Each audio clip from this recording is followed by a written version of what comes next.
ओम शांति। आज 4 जनवरी 2022 है और आज के बाबा के महावाक्यों को स्पष्ट करेंगी आदरणीय आशा दीदी। ओम शांति दीदी। ओम शांति। बाबा ने कहा, मीठे बच्चे, खामियों का दान देकर फिर अगर कोई भूल हो जाए तो बताना है। मियाँ मिट्ठू नहीं बनना है, कभी भी रूठना नहीं है। खामियों का दान देकर कभी भी भूल हो जाए तो बताना है। मियाँ मिट्ठू नहीं बनना, कभी रूठना नहीं है। बाबा हम बच्चों को कहते हैं कि बच्चे, जो भी आपकी कमी है, कमज़ोरी है, जो आपने गलती की, क्योंकि इस राह पर चलते चलते माया का भी वार होता रहता है। और जब वार होता है, कभी तो व्यक्ति जीत जाता है, कभी व्यक्ति हार भी जाता है। तो जब हार जाता है तो बाबा को बताना चाहिए, बाबा इस पॉइंट पे मैं हार गया। अगर बाबा को बताएंगे तो बाबा हमको गाइड करेगा। चलो अभी साकार रूप में बाबा नहीं है, लेकिन आपके टीचर्स तो हैं ना। आप टीचर्स को बताएंगे तो आपको गाइड तो करेंगे ना, कि ऐसे वक्त पर ऐसे करो, ऐसे वक्त पर ऐसे। चलो आप फुल पास नहीं हुए, लेकिन आपका ध्यान तो जाएगा ना कि मेरे को ये बात समझाई गई थी। और मियाँ मिट्ठू बनना अर्थात अपनी बड़ाई अपने आप करना, वो बाबा कहते हैं नहीं करो, समा के रखो। और तीसरा बाबा ने कहा, रूठो नहीं, क्योंकि रूठना जो है वो अच्छी आदत नहीं है। बाबा तो कहता है जो रूठता है वो अपनी तकदीर से रूठ जाता है, क्योंकि उसको रास्ते में कई अपॉर्चुनिटीज़ आती हैं। रूठा हुआ होगा तो सब अपॉर्चुनिटीज़ को छोड़ देता है, तो उसका ही नुकसान हुआ ना। प्रश्न है, कौन सी बात सिमरण कर अपार खुशी में रहो, किस बात में कभी रंज नहीं होना है। सिमरन करो। हम अभी राजयोग सीख रहे हैं, फिर जाकर सूर्यवंशी चंद्रवंशी राजा बनेंगे, सुंदर सुंदर महल बनाएंगे।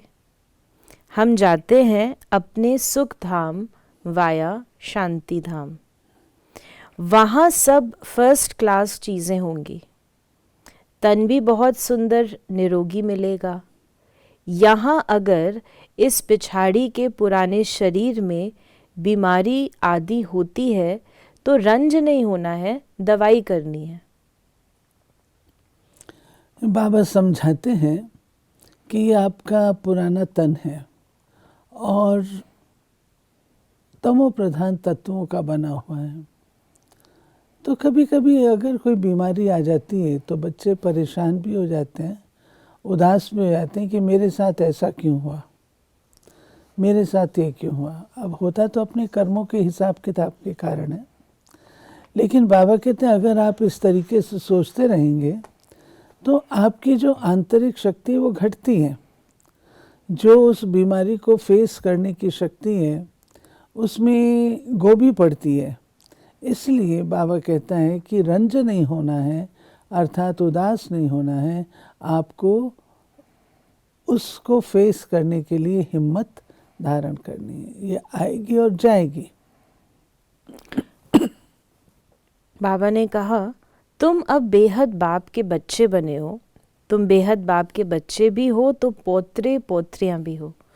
ऐसे और कोई बाप नहीं कह सकता कि तुम हमारे बच्चे भी हो तो पोत्रे पोत्रियां भी हो। यहाँ ये वंडर है।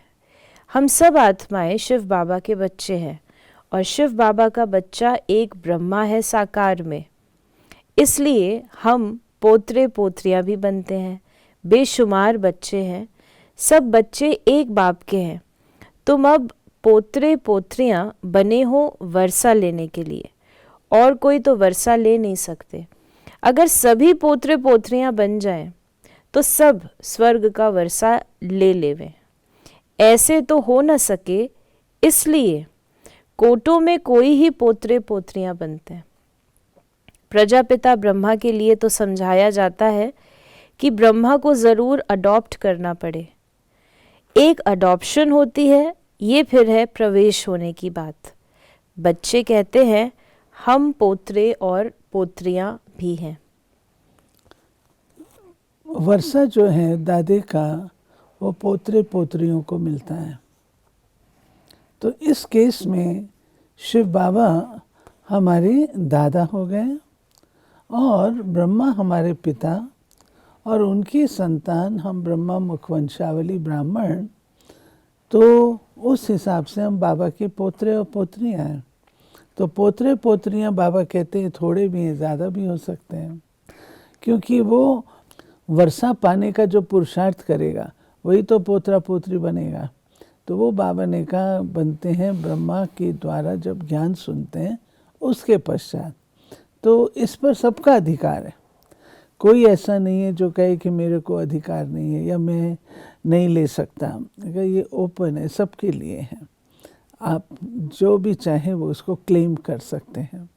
और बाबा ने ये जो बात कही प्रवेश होने की बात और अडॉप्शन, शिव बाबा ब्रह्मा के तन के द्वारा उसमें प्रवेश करके हम बच्चों को अडॉप्ट करते हैं।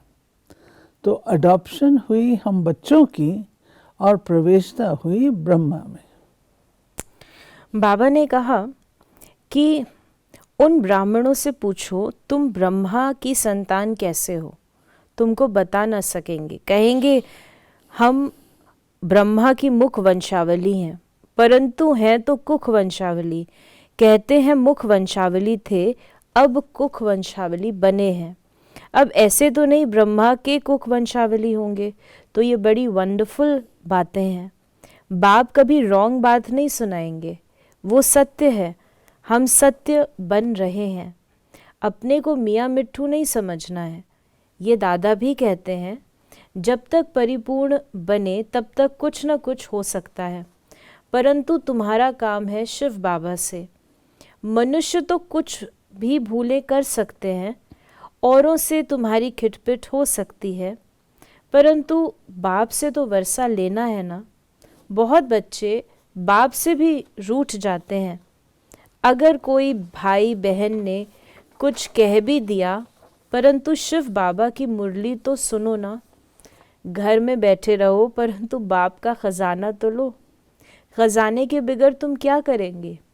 ब्राह्मणों के संग में भी ज़रूर आना पड़े, नहीं तो शूद्रों के संग का असर हो जाएगा।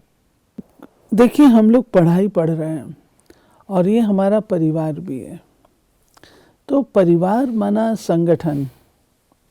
अकेले अकेले तो हमारी पढ़ाई नहीं है, परिवार में बैठ के पढ़ते हैं। अब परिवार में कहाँ कहाँ संस्कारों के क्लैश भी होते हैं। लेकिन आपने देखा होगा कि जब कभी छोटे बच्चे लड़ते हैं, दोषी किसको ठहराते हैं? माँ को। तुमने ऐसा किया। ऐसे ही बच्चे यहाँ पर भी क्या करते हैं? लड़ते आपस में, संस्कारों के क्लैश आपस में होते हैं, रूठते आपस में, परंतु फिर शिव बाबा से भी रूठ जाते हैं और कहते हैं हाँ ठीक है, बस देख लिया, ज्ञान बहुत है, आदि आदि, और पढ़ाई पढ़ना बंद कर देते हैं। तो माना शिव बाबा से रूठेंगे तो कहाँ जाएंगे, और तो कोई जगह है ही नहीं है। आखिर लौट करके फिर यहीं पर आते हैं। तो इसलिए बाबा कहते हैं रूठना अच्छी आदत नहीं है। रूठना माना अज्ञानता।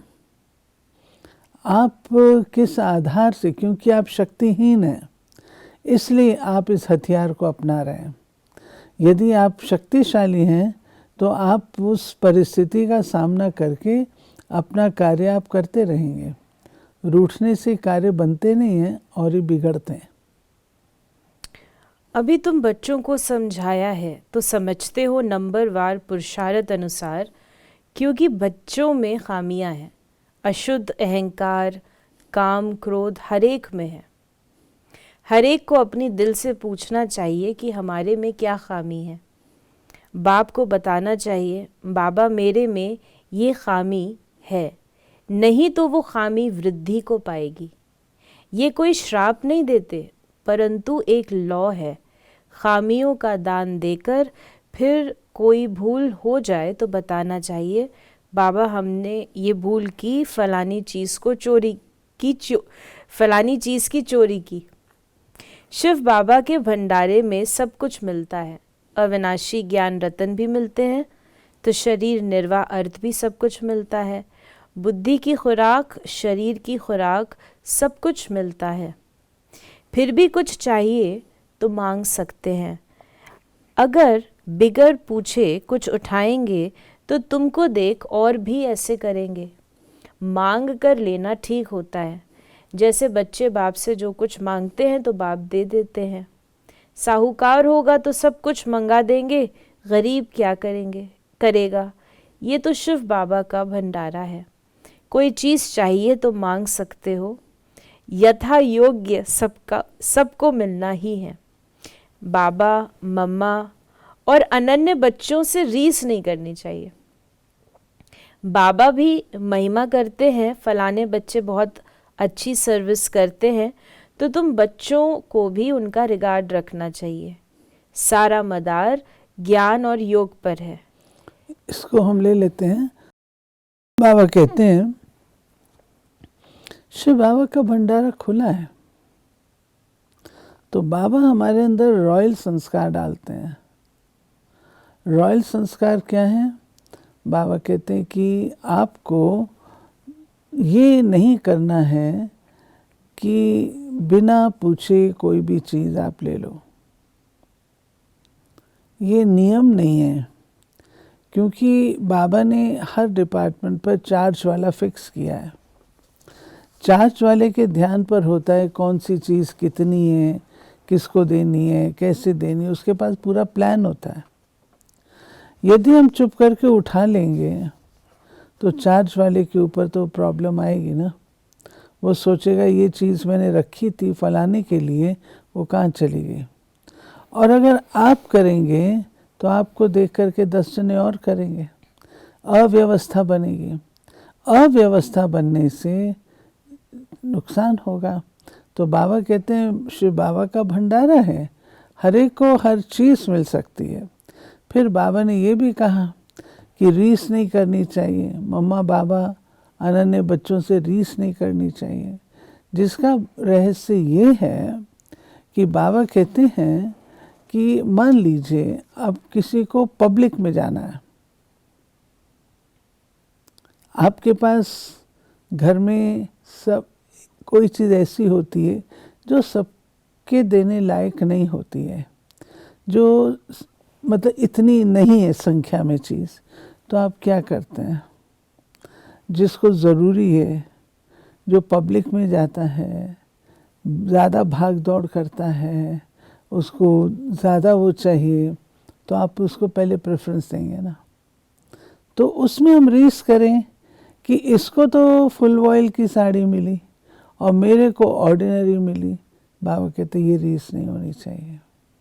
उस आत्मा को पब्लिक में खड़े होकर लेक्चर देना है, उस आत्मा को संस्था को रिप्रेजेंट करना है, तो हम बैठ के रीस करें वो राइट नहीं है। अब पैराडाइज स्थापन हो रहा है, ये आयरन एज है। गार्डन ऑफ अल्लाह की स्थापना होती है। सतयुग है गार्डन ऑफ अल्लाह, ये है कांटों का जंगल। ये बातें बड़ी समझने की हैं, तकदीरवान ही अच्छी तरह समझ सकते हैं और समझा सकते हैं। फिर बाबा ने कहा कि अब सुख धाम के लिए पुरुषार्थ करना है, लेकिन सुख धाम को कोई जानते नहीं। अगर जानते हो तो वहाँ पहुँच जाएं, कोई जानते नहीं तो पहुँच भी नहीं सकते, पंख टूटे हुए हैं। बाबा ने कहा कि तुम बच्चे काल पर विजय पाते हो, कालों का काल बाप ही काल पर विजय पहनाएंगे, तो ये सब धारणा कर पतितों को पावन बनाना है। सिर्फ प्रभावित होकर जाएं, उससे क्या फ़ायदा। पूरा रंग जब चढ़े, जब 7 दिन का कोर्स करें। बच्चे बाबा को रिपोर्ट करते हैं, बाबा फलाना आया, उसको समझाया, बहुत प्रभावित होकर गया। बाबा कहते हैं प्रभावित तो मैं तब मानूं जबकि वो वर्षा लेने के लिए तैयार हो जाए। वर्षा लेने के तैयार होना माना अपनी कोर्स करना, बाबा का बच्चा बनना, उस लेवल तक आया। जब तक उस लेवल तक नहीं आया तो बाबा समझते हैं कि कुछ भी प्रभावित नहीं हुआ। बाबा ने हम बच्चों को वरदान दिया, डबल लाइट स्थिति द्वारा उड़ती कला का अनुभव करने वाले सर्व आकर्षण मुक्त भव। अभी चढ़ती कला का समय समाप्त हुआ, अभी उड़ती कला का समय है। उड़ती कला की निशानी है डबल लाइट। थोड़ा भी बोझ होगा तो नीचे ले आएगा, चाहे अपने संस्कारों का बोझ हो, वायुमंडल का हो, किसी आत्मा के संबंध संपर्क का हो, कोई भी बोझ हलचल में लाएगा। इसलिए कहीं भी लगाव ना हो, ज़रा भी कोई आकर्षण आकर्षित न करे। जब ऐसे आकर्षण मुक्त डबल लाइट बनो तब संपूर्ण बन सकेंगे।